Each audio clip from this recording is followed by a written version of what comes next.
الله من الشيطان الرجيم. بسم الله الرحمن الرحيم. ألم تر إلى الذين قيل لهم كفوا أيديكم وأقيموا الصلاة وآتوا الزكاة فلما كتب عليهم القتال إذا فريق منهم يخشون الناس كخشية الله أو أشد خشية وقالوا ربنا لم كتبت علينا القتال لولا أخرتنا إلى أجل قريب قل متاع الدنيا قليل والآخرة خير لمن اتقى ولا تظلمون فتيلا صدق اللہ العظیم. سورۃ النساء کی آیت نمبر 77 ہم پڑھ رہے تھے. کل ہم پڑھ کر آئے کہ ابتدا میں جب رسول اکرم صلی اللہ علیہ وسلم نے مکۃ المکرمہ میں اللہ کی وحدانیت کی آواز کو بلند کیا، اللہ کی توحید کی آواز کو بلند کیا، تو لوگ آپ کے مخالف ہو گئے، اور پھر جیسے جیسے لوگ ایمان میں داخل ہونے لگے تو مشرکین کی طرف سے آپ کا پیچھا کیا گیا، اور آپ کو اور آپ پر ایمان لانے والوں کو اذیتیں پہنچائی گئی. آپ کو اور آپ پر ایمان لانے والوں کو ظلم اور زیادتی کا سامنا کرنا پڑا. اور مکہ کے اندر اللہ کی طرف سے حکم یہ تھا کہ کفو ایدیکم، اپنے ہاتھوں کو روک کر رکھو، ابھی تمہیں ان کو جواب دینے کی اجازت نہیں ہے. حضرت عبداللہ بن مسعود رضی اللہ تعالیٰ عنہ فرماتے ہیں کہ وہ منظر میری آنکھوں کے سامنے ہے کہ اللہ کے پیارے حبیب محمد عربی صلی اللہ علیہ وسلم کعبۃ اللہ کے پاس نماز پڑھ رہے تھے، اور مشرکین کچھ دوری پر بیٹھے ہوئے تھے. تو کسی ایک مشرک نے یہ کہا کہ آج فلانی جگہ پر اونٹ ذبح کیا گیا ہے، کون ہے جا کر اس اونٹ کی اوجڑی اٹھا کر لائے، اور لا کر جب یہ سجدے میں جائیں تو ان کی پیٹھ پر رکھ دے. تو عقبہ ابن ابی معیط شقی اور بدبخت انسان اٹھا اور اس نے وہ اوجڑی اٹھا کر لائی، اور جب اللہ کے پیارے حبیب محمد عربی صلی اللہ علیہ وسلم سجدے میں گئے تو اس نے وہ اوجڑی آپ کی پیٹھ مبارک پر رکھ دی، جس کی وجہ سے آپ اب سجدے سے اپنا سر نہیں اٹھا پا رہے تھے. حضرت عبداللہ بن مسعود رضی اللہ تعالیٰ عنہ فرماتے ہیں میں دیکھ رہا تھا، لیکن میں ہمت نہیں کر سکا کہ میں اس کو اوجڑی کو آپ کی پیٹھ سے نیچے اٹھا کر رکھوں یا گراؤں، کیونکہ خطرہ تھا کہ اگر میں جیسے آگے بڑھوں گا تو یہ سارے مجھ پر ٹوٹ پڑیں گے. تو پھر کسی نے جا کر رسول پاک صلی اللہ علیہ وسلم کے گھر میں بتایا، آپ کی چھوٹی بیٹی سیدۃ نساء اہل الجنہ حضرت فاطمہ الزہرا رضی اللہ تعالی عنہا تشریف لائیں، اور انہوں نے آ کر آپ کی پیٹھ مبارک سے اس اوجڑی کو نیچے گرایا، اور پھر مشرکین کو برا بلا کہنے لگیں. تب رسول پاک صلی اللہ علیہ وسلم نے اپنا سر مبارک اوپر اٹھایا. تو ایسے حالات تھے مکہ میں، آگے سے جواب دینے کی اجازت نہیں تھی کہ ظلم سہتے رہو. کیوں؟ اس لیے کہ پہلے اپنے آپ کو بنانا ہے، اپنی اصلاح کرانی ہے. جب اپنا آپ بن جائے گا، اصلاح ہو جائے گی، اس کے بعد پھر دنیا کی اصلاح کرنی ہے. یہ وہ جماعت تیار کی جا رہی تھی جس کو امامت کا درجہ دینا تھا، جس کو دنیا والوں کے لیے نمونہ بنانا تھا. اس لیے ابتدا میں ان کو جواب دینے کی اجازت نہیں تھی، بلکہ یہ حکم تھا فاعفوا واصفحوا، معاف کرو اور درگزر کرو، ان سے انتقام نہیں لینا ہے. پھر جب ہجرت فرما کر مدینہ طیبہ آپ تشریف لے آئے ہیں، اس کے بعد پھر اللہ کی طرف سے اجازت دے دی گئی کہ اب تم جواب دے سکتے ہو. اذن للذین یقاتلون بانہم ظلموا وان اللہ علی نصرہم لقدیر الذین اخرجوا من دیارہم بغیر حق الا ان یقولوا ربنا اللہ. تو اب اللہ کی طرف سے اجازت آ جاتی ہے کہ آپ ان کو جواب دے سکتے ہو. پھر رسول پاک صلی اللہ علیہ وسلم نے صحابہ کو ساتھ لیا، اور سب سے پہلا جو معرکہ، جو حق اور باطل کی سب سے پہلی جنگ تھی، جس میں حق کا حق ہونا اور باطل کا باطل ہونا واضح ہو گیا، وہ غزوہ بدر پیش آئی، جس میں اللہ نے مسلمانوں کی مدد کی۔ بالکل نہتے تھے مسلمان، کوئی ان کے پاس ساز و سامان نہیں تھا۔ 313 کل تعداد ہے اور 8 تلواریں ہیں لڑنے کے لیے، اور کوئی سامان نہیں ہے۔ 6 زرہیں ہیں اور 2 گھوڑے ہیں، 70 اونٹ ہے، یہی سامان جنگ ہے اور کچھ بھی نہیں ہے۔ لیکن اللہ نے وعدہ کیا تھا ان اللہ علی نصرہم لقدیر، اللہ ان کی مدد کرنے پر قادر ہے۔ اللہ نے پھر مدد کی، اپنی مدد کو اتارا اور ان 313 کو اللہ نے کامیاب کیا۔ وہ 8 تلواریں ان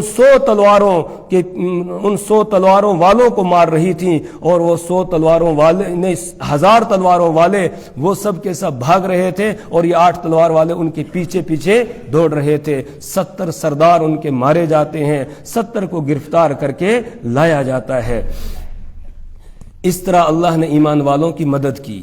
تو جس وقت جہاد کا حکم آ گیا، قتال کا حکم آ گیا، تو اس وقت یہ ایک فطری بات ہے کہ تھوڑی سی انسان کو گھبراہٹ ہوتی ہے، یہ انسان کی فطرت میں ہے، اس کی طبیعت کے اندر اللہ نے یہ بات رکھی ہے کہ کوئی بھی خوف کی چیز دیکھتا ہے تو خوف زدہ ہو جاتا ہے۔ اسی کا بیان ہے الم تر الی الذین قیل لهم کفوا ایدیکم، کیا آپ نے نہیں دیکھا ان لوگوں کی طرف جن سے کہا گیا تھا کفوا ایدیکم، تم اپنے ہاتھوں کو روک کر رکھو، واقیموا الصلاۃ، اور نماز قائم کرو، وآتوا الزکاۃ، اور زکوٰۃ ادا کرو۔ اقیموا الصلاۃ، نماز قائم کرو، بدنی عبادت آ گئی، وآتوا الزکاۃ، اور زکوٰۃ ادا کرو، مالی عبادت آ گئی۔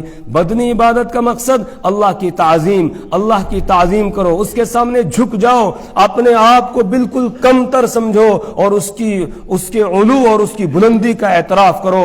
سبحان ربی العظیم، سبحان ربی الاعلی کہہ کر نماز پڑھو، اللہ کی عظمت کو اپنے دل کے اندر جگہ دو، اور وآتوا الزکاۃ، زکوٰۃ ادا کر کے مال کی محبت، دنیا کی محبت کو نکالو اور اللہ کی محبت کو اپنے دل کے اندر جگہ دے دو۔ یہ تیار کیا جا رہا تھا، انہیں بنایا جا رہا تھا۔ فلما كتب عليهم القتال، تو جب ان پر قتال لکھ دیا گیا، جہاد کا حکم آ گیا، تو اذا فریق منہم، تو ان میں سے ایک گروہ، یعنی کچھ لوگ، سارے نہیں، کچھ لوگ، یخشون الناس، وہ لوگوں سے ڈرنے لگے، کخشیت اللہ، اللہ سے ڈرنے کی طرح، او اشد خشیتن، یا اس سے بھی زیادہ ڈرنے لگے۔ یہ ایک طبعی چیز تھی جو ایمان کے منافی نہیں ہے، خوف کا اس طریقے سے پیدا ہو جانا یہ ایمان کے منافی نہیں ہے۔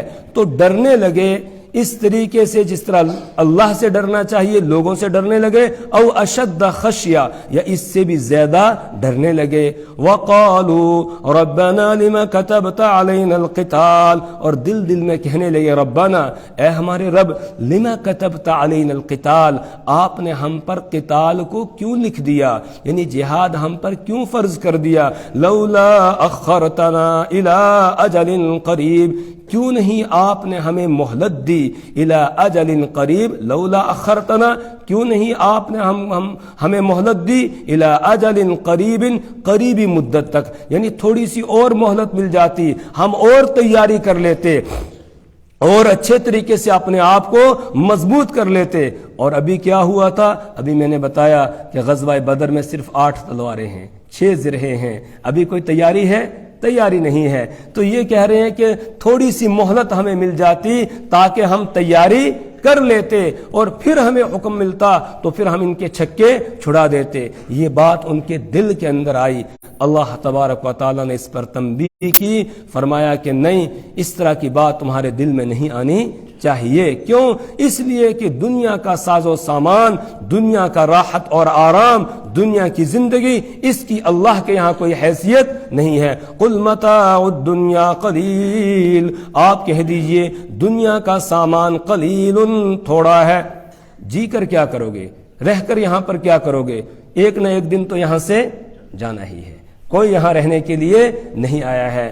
تو یہاں کا ساز و سامان، یہاں کی راحت اور آرام، یہ ساری چیزیں قلیل تھوڑی ہے. والآخرۃ خیر لمن اتقى، اور آخرت بہتر ہے لمن اتقى، اس شخص کے لیے جو تقوی اختیار کرے، جو اللہ سے ڈرتا ہے، اس کے لیے آخرت بہتر ہے. دنیا کی نعمتوں کا آخرت کی نعمتوں کے ساتھ کوئی موازنہ، کوئی مقابلہ نہیں کیا جا سکتا ہے. امام راضی رحمہ اللہ نے تفسیر کبیر کے اندر بیان کیا ہے کہ دنیا کی نعمتوں میں اور آخرت کی نعمتوں میں فرق ہے. دنیا کی نعمتیں قلیل ہیں اور آخرت کی نعمتیں کثیر ہیں.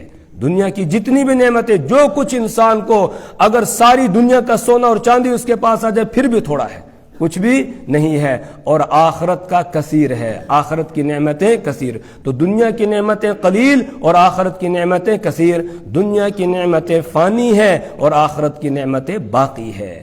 دنیا میں جو کچھ ہے یہ ایک نہ ایک دن فنا ہو جائے گا اور فانی ہے. آدمی کے پاس ہمیشہ رہتا نہیں ہے. آج میری جیب میں، کل دوسرے کی جیب میں، پرسوں تیسرے کی جیب میں، اس کے اندر وفاداری نہیں ہے. تو دنیا کی نعمتیں یہ فانی ہے اور آخرت کی نعمتیں باقی ہے، وہ ہمیشہ رہنے والی ہے. اسی طرح دنیا کی نعمتوں میں سے ہر نعمت کے ساتھ پریشانی لگی ہوئی ہے. ہر نعمت، جہاں نعمت ہے وہاں زحمت بھی ہے. مثال کے طور پر اولاد اللہ کی طرف سے نعمت ہے، لیکن جہاں نعمت ہے وہاں اس کے ساتھ زحمت کا پہلو بھی لگا ہوا ہے. کتنے ماں باپ ایسے ہوتے ہیں جو اولاد سے تنگ آ جاتے ہیں، اور جس اولاد کو اللہ سے مانگ کے لیا تھا، اب اسی اولاد کے لیے اللہ سے موت کی دعائیں کرتے ہیں کہ اللہ ان کو لے جائے. تو جہاں نعمت ہے وہاں پر زحمت بھی ہے. مال و دولت دنیا کے اندر نعمت ہے، لیکن جہاں نعمت ہے وہاں پریشانیوں کا ذریعہ اور سبب بھی ہے. اس میں زحمت بھی ہے، پھر پریشانی ہے. آج ہے، پتہ نہیں کل رہے گا یا نہیں رہے گا، کہاں خرچ ہو جائے گا، کہیں چور چوری کر کے لے جائیں گے، ڈاکو لوٹ کر لے جائیں گے. تو ساتھ میں نعمت کے ساتھ ساتھ میں زحمت بھی ہے، پریشانی بھی لگی ہوئی ہے. تو آخرت کی نعمت قلیل ہے، دنیا کی نعمت قلیل ہے اور آخرت کی کثیر ہے. اسی طریقے سے دنیا کی نعمت فانی ہے، آخرت کی نعمت باقی ہے.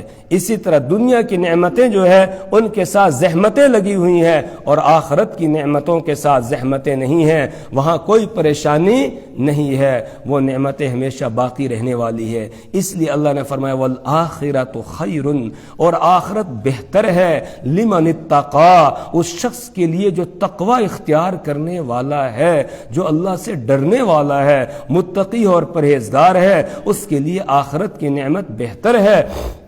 اس لیے انسان کو چاہیے وہ آخرت کی نعمتوں کے حصول میں لگے. دنیا تو جو مقدر میں ہے وہ اس کو مل کر رہے گی. نحن قسمنا بینہم معیشتہم فی الحیات الدنیا، اللہ فرماتے دنیا ہم نے تقسیم کر دی ہے، جس کو جتنی ملنی ہے وہ اس کو مل کر رہے گی. جس نے جو لقمہ کھانا ہے جب تک وہ اس کو کھا نہیں لے گا تب تک اس کو موت نہیں آئے گی. رزق انسان کو ویسے ڈھونڈتا ہے، تلاش کرتا ہے، جیسے موت انسان کو ڈھونڈتی اور تلاش کرتی ہے. اس لیے اس سلسلے میں آدمی کو پریشان ہونے کی ضرورت نہیں ہے. لیکن آگے کیا بنے گا، آگے کی جو منزل ہے وہ اندھیری کوٹری، وہ قبر کے جو 2.5 گز کا ایک چھوٹا سا مکان، اور وہ بھی کس کو نصیب ہوگا کس کو نصیب نہیں ہوگا. وہاں کا کیا بنے گا، وہاں سے روشنی کیسے پیدا ہوگی، وہاں پر راحت اور آرام کا کیا ہوگا، اس کے بارے میں سوچنا ہے. پھر میدان محشر کی سختیوں کو سامنے رکھنا ہے، وہاں راحت اور آرام کا سامان تیار کرنا ہے. پھر آگے آخرت ہے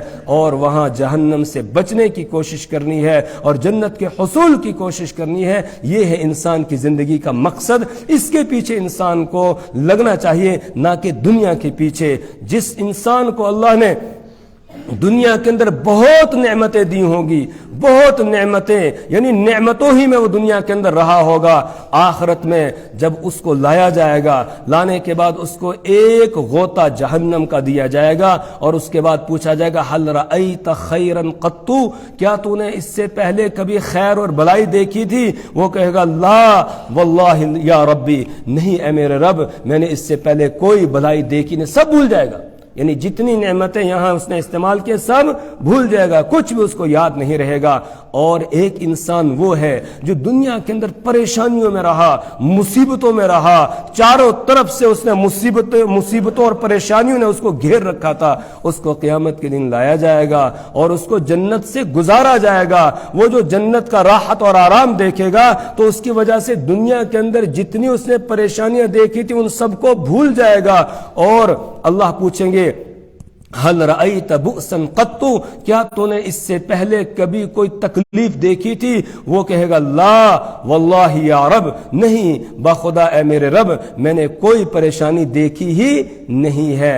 اس طریقے سے وہ جنت کی نعمتوں میں مست ہو جائے گا.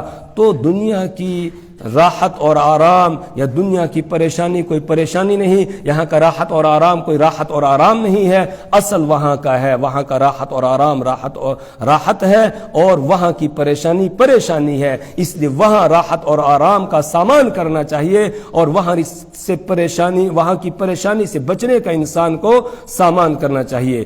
قل متاع الدنیا قلیل, آپ کہہ دیجئے دنیا کا ساز و سامان قلیل تھوڑا ہے, والآخرۃ خیر, اور آخرت بہتر ہے, لمن اتقى, اس شخص کے لیے جو تقوی اختیار کرے, ولا تظلمون فتیلا, اور تم پر دھاگے کے برابر بھی ظلم نہیں کیا جائے گا. کسی پر قیامت کے دن ظلم نہیں کیا جائے گا. جس نے کوئی بھلائی کی ہوگی اس کا ضرور اس کو انعام دیا جائے گا, اور جس نے کوئی برائی کی ہوگی وہ بھی اس کے سامنے لائی جائے گی اور اس برائی کے مطابق ہی اس کو سزا دی جائے گی, اس سے زیادہ سزا اس کو دی نہیں جائے گی.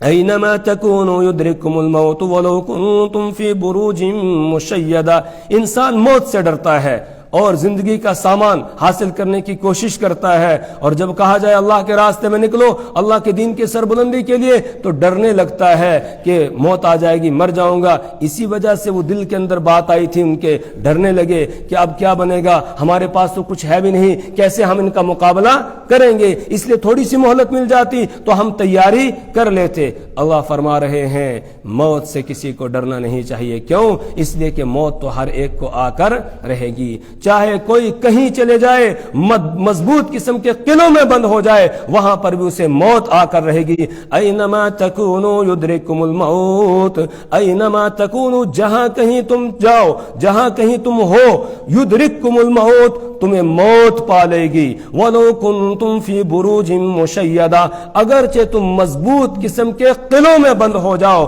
وہاں بھی تمہیں موت آ کر رہے گی. موت کے فرشتے کو راستوں کی ضرورت نہیں ہے, وہ کہیں بھی انسان ہو وہاں پہنچ جاتا ہے. کیوں؟ جس طریقے سے پرندے ہوا میں اڑتے ہیں اور ہوا ان کو روکتی نہیں ہے, ہوا کو پار کر کے وہ اڑتے رہتے ہیں, چلتے رہتے ہیں, اسی طریقے سے موت کے فرشتوں کے لیے یہ دیواریں کوئی معنی نہیں رکھتی ہیں. وہ ان دیواروں سے بھی گزر کر آ جاتے ہیں. یہ دیواریں ان کے لیے ہوا کے مانند ہے, وہ گزر کر آ جاتے ہیں. حتیٰ کہ ماں کے پیٹ میں بچہ ہوتا ہے, اس میں حیات ہوتی ہے, بظاہر کوئی راستہ نہیں ہے جانے کا, لیکن وہاں بھی فرشتہ پہنچتا ہے, روح قبض کر کے لے جاتا ہے. کوئی کسی قلعے کے اندر بند ہو جائے, شیش محل کے اندر بند ہو جائے, وہاں پر بھی اس کو موت آ کر رہے گی. امام ابن کثیر رحمہ اللہ نے اس آیت کریمہ کے تحت ایک واقعہ نقل کیا ہے کہ رسول پاک صلی اللہ علیہ وسلم نے فرمایا کہ گزشتہ امتوں میں سے کسی امت کی ایک عورت کا واقعہ ہے کہ وہ عورت حاملہ تھی, حمل سے تھی. اس کو جب بچہ پیدا ہونے کا وقت آیا, بچہ پیدا ہوا, اس نے اپنے گھر کے ملازم سے یہ کہا کہ کہیں آگ کا انتظام کرو, کیونکہ اس وقت میں عورت کو تپش کی, گرمی کی ضرورت ہوتی ہے, تو کہا آگ لے کر آؤ. اب یہ گھر کا ملازم باہر نکلا, دروازے پر پہنچا تو اس کے سامنے ایک آدمی ظاہر ہوا.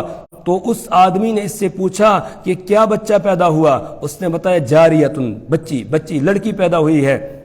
تو اس آدمی نے جو اس کو دروازے پر ملا ہے گھر کے ملازم کو, اس نے یہ کہا کہ اچھا بچی پیدا ہوئی ہے, سنو یہ جو لڑکی ہے جب یہ بڑی ہو جائے گی, بڑی ہونے کے بعد یہ 100 آدمیوں کے ساتھ منہ کالا کرے گی. یہ بتایا. اس کے بعد بتایا کہ پھر اس گھر کا جو ملازم ہے وہ اس لڑکی کے ساتھ نکاح کرے گا. اور تیسری بات یہ بتائی کہ اس کا انتقال عنکبوت یعنی مکڑی کے ذریعہ سے ہوگا, مکڑی اس کی موت کا ذریعہ اور سبب بنے گی. یہ 3 باتیں اس نے بتائی. وہ بندہ غائب ہو گیا, کوئی اللہ کا فرشتہ تھا, کیا تھا, وہ غائب ہو گیا. اب یہ گھر کا ملازم وہیں سے واپس لوٹا, اس نے کہا اچھا یہ 100 آدمیوں سے منہ کالا کرے گی پھر میرا اس کے ساتھ نکاح ہوگا، کیوں نہ اس کا کام تمام کر دیا جائے۔ آیا گھر میں اور اس نے چاقو لیا، لڑکی کو وہاں پہنچا اور جا کر لڑکی کا پیٹ اس نے کاٹ دیا، چھوٹی بچی بھی پیدا ہوئی ہے، اس کے پیٹ کو اس نے کاٹ دیا اور گھر سے بھاگ گیا، یہاں سے سمندر پار کر کے کسی دوسرے علاقے کے اندر چلا گیا۔ اس بچی کی ماں نے اس کے پیٹ کو سلائی کیا، ٹانکے لگائے، اس کا علاج معالجہ کیا، وہ تندرست ہو گئی، ٹھیک ہو گئی۔ اس کے بعد یہ گھر کا ملازم بھاگ کے دوسرے علاقے میں چلا گیا تھا، وہاں جا کر اس نے کمانا شروع کیا اور کماتے کماتے بڑا مالدار ہو گیا۔ مالدار ہونے کے بعد جب یہ بڑا ہو، یہ بہت پیسہ اس کے پاس آ گیا، تو کافی عرصے کے بعد اس نے سوچا کہ اب میں واپس جاؤں گا اور جا کر اپنے علاقے میں نکاح کروں گا، شادی کروں گا۔ تو یہ واپس آیا، اس کے ذہن میں یہ تھا کہ وہ لڑکی تو تب مر گئی ہے، اب وہ کہاں ہوگی، اس کی ماں بھی مر چکی ہوگی، اب مجھے کوئی ڈھونڈنے والا بھی نہیں ہوگا۔ واپس آیا، آنے کے بعد ایک بڑھیا سے اس کی ملاقات ہوتی ہے۔ اس نے اس بڑھیا سے یہ کہا کہ مجھے کسی خوبصورت لڑکی کے ساتھ نکاح کرنا ہے جو انتہائی خوبصورت ہو، جس کے مقابلے کی کوئی اور خوبصورت لڑکی نہ ہو، اس کے ساتھ مجھے نکاح کرنا ہے، باقی مال و دولت کی میرے پاس کوئی کمی نہیں ہے۔ تو اس بڑھیا نے کہا کہ اس علاقے میں ایک لڑکی ہے بہت خوبصورت، تو اگر تم کہو تو میں بات کروں۔ اس نے کہا ٹھیک ہے بات کرو۔ اب اس بڑھیا نے بات کی، یہ وہی لڑکی تھی جو انتہائی خوبصورت تھی، بات کی، رشتہ طے ہو گیا، اس کے بعد نکاح ہو گیا۔ نکاح ہونے کے بعد دونوں میاں بیوی رہ رہے ہیں۔ ایک دن اس لڑکی نے پوچھا، یعنی بیوی نے اپنے شوہر سے پوچھا کہ آپ نے اپنا تعارف بھی نہیں کرایا کہ اصل آپ کہاں کے رہنے والے ہو، کہاں سے آئے ہو، کیا کون ہو؟ تو اس نے کہا کہ اصل بات یہ ہے کہ میں اسی شہر کا باشندہ ہوں، اسی شہر کا رہنے والا ہوں۔ تو اس طرح کے میں ایک گھر کے اندر ملازم تھا، وہاں پر ایک بچی پیدا ہوئی تو میں نے اس کا پیٹ چاک کیا تھا، اور پیٹ چاک کرنے کے بعد پھر میں بھاگ گیا تھا، دوسرے علاقے میں چلا گیا تھا۔ اب میں واپس آیا ہوں یہاں اپنے علاقے میں، اور پھر میں نے یہاں ایک بڑھیا سے کہہ کر آپ کے ساتھ نکاح کیا ہے۔ اس لڑکی نے کہا کہ جس لڑکی کی تم بات کر رہے ہو وہ میں ہی ہوں۔ کہا وہ میں ہی ہوں۔ پھر اس نے اپنا کپڑا اٹھا کر دکھایا پیٹ، کہا یہ دیکھو نشان ہے یہاں ٹانکوں کے، یہ دکھایا۔ اس کے بعد پھر اس نے کہا چلو ایک بات تو اس کی پوری ہو گئی، ایک بات اس نے اور کہی تھی، وہ یہ کہ تم 100 آدمیوں کے ساتھ منہ کالا کرو گے۔ اس نے کہا بہت سے کے ساتھ کیا، تعداد یاد نہیں ہے، وہ بات بھی پوری ہو گئی۔ اس نے کہا چلو اب جو ہوا سو ہوا۔ ایک بات اور اس آدمی نے بتائی تھی، وہ یہ بتائی تھی کہ تیری موت کا سبب ایک مکڑی ہوگی، مکڑی کے ذریعے سے تم مرے گی۔ تو ایک یہ بات باقی رہ گئی ہے۔ پھر اس نے کہا کہ اب اس سے بچاؤ کا سامان ابھی ہم کر سکتے ہیں۔ پھر اس نے ایک شیش محل، شیشے کا ایک مکان تیار کیا اور اسی میں اس کو رکھا اور خود بھی اس میں رہتا تھا۔ ایک دن وہ اپنے اس شیش محل میں لیٹے ہوئے تھے کہ اچانک ایک کونے پر ایک مکڑی کہیں سے آ گئی۔ کہاں سے آئی اللہ ہی بہتر جانتا ہے۔ تو اس نے یہ کہا عورت نے اس سے کہ کیا یہی ہے عنکبوت، یہی ہے وہ مکڑی کہ جو میرے موت کا سبب اور ذریعہ بنے گی؟ اس نے کہا ہاں اسی کو مکڑی کہتے ہیں۔ وہ اٹھی، اٹھنے کے بعد اس نے مکڑی کو نیچے گرایا۔ جب مکڑی نیچے گری تو اس نے اپنے پاؤں سے اس کو مسل دیا، یعنی مارنے کی کوشش کی۔ تو جیسے اس نے اس پہ پاؤں رکھا تو پاؤں رکھنے کی وجہ سے اس کے اندر سے زہر نکلا جو اس کے پاؤں پر گرا، یعنی اس کا انگوٹھا جو ہے، انگوٹھے کا ناخن، اس ناخن پہ وہ زہر گرتا ہے، بس وہیں سے وہ زہر چڑھا اور اس کی موت کا سبب بن گیا۔ تو اللہ نے جس کے لیے جو سبب موت کا لکھا ہے اسی سبب سے اس کو موت آئے گی، اور جس جگہ موت لکھی ہے وہیں پر موت آئے گی، اور جو وقت مقرر کیا ہے اسی وقت میں موت آئے گی۔ نہ اس سے پہلے کسی کی موت آ سکتی ہے، نہ اس جگہ کے علاوہ کسی کی موت آ سکتی ہے، نہ اس سبب سے ہی وہ پیچھے رہ سکتا ہے۔ اینما تکون یدرککم الموت، جہاں کہیں تم ہو موت تمہیں پا کر رہے گی۔ ولو کنتم فی بروج مشیدہ، اگرچہ تم مضبوط قسم کے قلعوں میں بند ہو جاؤ وہاں بھی تمہیں موت موت آ کر رہے گی۔ اللہ سے دعا کریں پروردگار ہمیں مرنے سے پہلے مرنے کی تیاری کرنے کی توفیق عطا فرمائے، اپنی کتاب کی سمجھ اور فہم عطا فرمائے، اس کے مطابق عمل کی توفیق عطا فرمائے۔ سبحان اللہ و بحمدہ، سبحانک اللہم و بحمدک، ونشہد